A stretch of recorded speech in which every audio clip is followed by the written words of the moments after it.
Hello friends, എല്ലാവർക്കും സിനോസ് വേൾഡിൻ്റെ പുതിയൊരു വീഡിയോയിലേക്ക് സ്വാഗതം.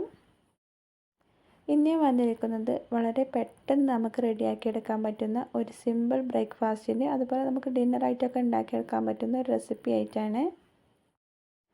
അതുപോലെ ഈ റെസിപ്പി നമുക്ക് കുട്ടികൾക്കൊക്കെ സ്നാക്സ് ബോക്സിലൊക്കെ കൊടുത്തു വിടാവുന്നതാണ്. നല്ല ഹെൽത്തി ആയിട്ടും അതുപോലെ തന്നെ നല്ല ഈസി ആയിട്ടുള്ള ഒരു ഐറ്റമാണ്. ഇത് നമ്മൾ ഉണ്ടാക്കിയെടുത്തിട്ടുണ്ടെന്നുണ്ടെങ്കിൽ പിന്നെ ഇതിൻ്റെ കൂടെ കറികളുടെ ഒന്നും ആവശ്യമില്ല. അപ്പോൾ നമുക്കിതെങ്ങനെ റെഡിയാക്കിയെടുക്കുന്നതെന്ന് നോക്കാം. ഇതിലേക്ക് ആവശ്യത്തിലുള്ള ബാറ്റർ നമ്മൾ ആദ്യം റെഡിയാക്കിയെടുക്കുകയാണ് ചെയ്യുന്നത്. മിക്സിയുടെ ജാറിലേക്ക് ഞാനിവിടെ ഒരു കോഴിമുട്ട ചേർത്ത് കൊടുത്തിട്ടുണ്ട്. പിന്നെ ഇതിലേക്ക് നമുക്ക് ആവശ്യത്തിലുള്ള ഗോതമ്പ് പൊടി കൂടി ചേർത്തെടുക്കണം.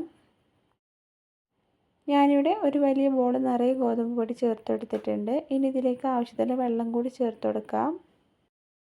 കുറേശ്ശെ വെള്ളം ചേർത്ത് കൊടുത്ത് മിക്സാക്കി എടുക്കുന്നതായിരിക്കും നല്ലത്. നമുക്ക് ആവശ്യമാണെന്നുണ്ടെങ്കിൽ വീണ്ടും വെള്ളം ചേർത്ത് കൊടുക്കാവുന്നതാണ്.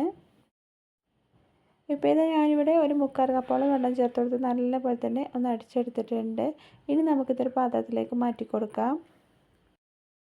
ദോശമാവിൻ്റെയൊക്കെ പരുവത്തിലാണ് ഞാനിവിടെ ഈ മാവ് റെഡിയാക്കി എടുത്തിട്ടുള്ളത്. ഇനി നമ്മളിതിലേക്ക് കുറച്ച് വെജിറ്റബിൾസ് ആഡ് ചെയ്ത് കൊടുക്കുന്നുണ്ട്. ഒരു ചെറിയ കഷ്ണം ഉള്ളി ചെറുതായി കട്ട് ചെയ്തത്, അതുപോലെ ഒരു ക്യാരറ്റിൻ്റെ പകുതി ചെറുതായി കട്ട് ചെയ്തത്, കുറച്ച് മല്ലിയില ചെറുതായി കട്ട് ചെയ്തത്, അതുപോലെ ഒരു ചെറിയ പച്ചമുളക് ചെറുതായി കട്ട് ചെയ്തതും കൂടിയാണ് ഇട്ട് കൊടുത്തിട്ടുള്ളത്.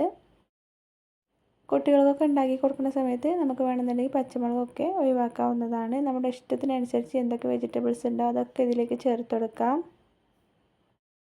ഇപ്പോൾ ഇതാ വെജിറ്റബിൾസൊക്കെ ആഡ് ചെയ്ത് കൊടുത്തതിന് ശേഷം ഞാനിവിടെ നല്ലപോലെ തന്നെ ഒന്ന് മിക്സാക്കി എടുത്തിട്ടുണ്ട്. ഇനി ഇതിലേക്ക് ആവശ്യത്തിലുള്ള ഉപ്പ് കൂടി ചേർത്ത് കൊടുക്കണം. എന്നിട്ട് നല്ലപോലെ ഒന്ന് മിക്സാക്കി എടുക്കുക. ഈ മാവ് നമ്മൾ റെസ്റ്റ് ചെയ്യാനൊന്നും വെക്കണില്ല, അതേ സമയത്ത് തന്നെ ചുട്ടെടുക്കുകയാണ് ചെയ്യുന്നത്.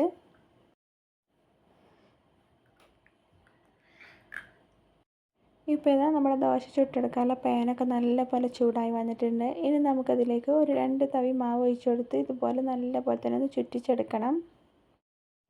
ഈ ദോശ കുറച്ച് കട്ടിയോട് കൂടെ ആയിരിക്കും, എന്നാൽ നല്ല ടേസ്റ്റാണ്. നമുക്ക് ഒരെണ്ണമൊക്കെ കഴിച്ചിട്ടുണ്ടെന്നുണ്ടെങ്കിൽ അത്യാവശ്യം നല്ലപോലെ വയറ് നിറയാനുണ്ടാവും വെജിറ്റബിൾസൊക്കെ ചേർത്ത് കൊടുത്തോണ്ട്.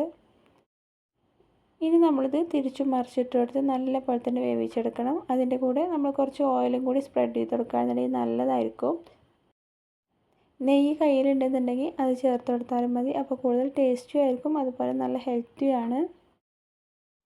ഇങ്ങനെ 2 സൈഡിലും എണ്ണയൊക്കെ തേച്ച് കൊടുത്തിട്ട് നമ്മൾ തിരിച്ചും മറിച്ചിട്ട് കൊടുത്തിട്ട് വേണം വേവിച്ചെടുക്കാൻ. ഇത് നമ്മൾ കുറച്ച് സമയം ചട്ടിയിലൊക്കെ ഇട്ടൊന്ന് മൂപ്പിച്ചെടുക്കുമ്പോഴാണ് കൂടുതൽ ടേസ്റ്റി ആയിട്ടുള്ളത്. നമ്മൾ ബ്രേക്ക്ഫാസ്റ്റ് ആയിട്ടൊക്കെ ഇത് ഉണ്ടാക്കിയെടുക്കുകയാണെന്നുണ്ടെങ്കിൽ പിന്നെ ഇതിൻ്റെ കൂടെ കറികളുടെ ഒന്നും ആവശ്യമില്ല. അപ്പോൾ നമുക്ക് വളരെ എളുപ്പത്തിൽ ഉണ്ടാക്കിയെടുക്കാൻ പറ്റുന്ന ഒരു ബ്രേക്ക്ഫാസ്റ്റിൻ്റെ റെസിപ്പിയാണ്.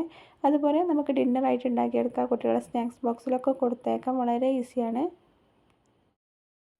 വെജിറ്റബിൾസൊക്കെ കഴിക്കാൻ വേണ്ടിയിട്ടുള്ള കുട്ടികളാണെന്നുണ്ടെങ്കിൽ ഇതേ രീതിയിലൊക്കെ നമ്മൾ ചെയ്ത് കൊടുത്തിട്ടുണ്ടെന്നുണ്ടെങ്കിൽ അവർ കഴിക്കുകയും ചെയ്യും.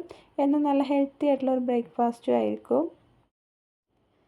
ഇപ്പോൾ ഇതാ ഞാനിവിടെ 2 സൈഡും നല്ലപോലെ തന്നെ മൂപ്പിച്ചെടുത്തിട്ടുണ്ട്. ഇത്രയും ആയാൽ മതി. ഇനി നമുക്കിത് ചട്ടിയിൽ നിന്ന് മാറ്റാവുന്നതാണ്. ദോശയൊക്കെ റെഡിയാക്കി എടുക്കുന്നത് നമ്മുടെ ഇഷ്ടത്തിനനുസരിച്ച് ചെയ്തെടുക്കാം. ഞാനിവിടെ നല്ലപോലെ തന്നെ മൂപ്പിച്ചെടുത്തതിന് ശേഷമാണ് പാനിൽ നിന്ന് എടുത്ത് മാറ്റുന്നത്. ഇനി നമുക്ക് ഇതേ രീതിയിൽ തന്നെ ബാക്കിയുള്ള ദോശയൊക്കെ റെഡിയാക്കി എടുക്കണം.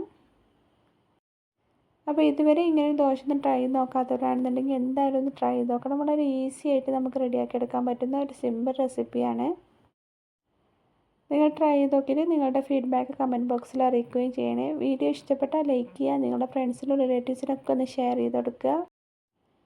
വീഡിയോ സബ്സ്ക്രൈബ് ചെയ്യാതെ കാണുന്നവരാണെന്നുണ്ടെങ്കിൽ ഒന്ന് സബ്സ്ക്രൈബ് ചെയ്ത് സപ്പോർട്ട് ചെയ്യണേ. സബ്സ്ക്രൈബ് ചെയ്യുമ്പോൾ അതിൻ്റെ അടുത്തുള്ള ബെല്ലൈക്കൺ കൂടി എനേബിൾ ചെയ്തിട്ടുണ്ടെങ്കിൽ ഞാനിടുന്ന ന്യൂ വീഡിയോസൊക്കെ നിങ്ങൾക്ക് നോട്ടിഫിക്കേഷനായിട്ട് കിട്ടും.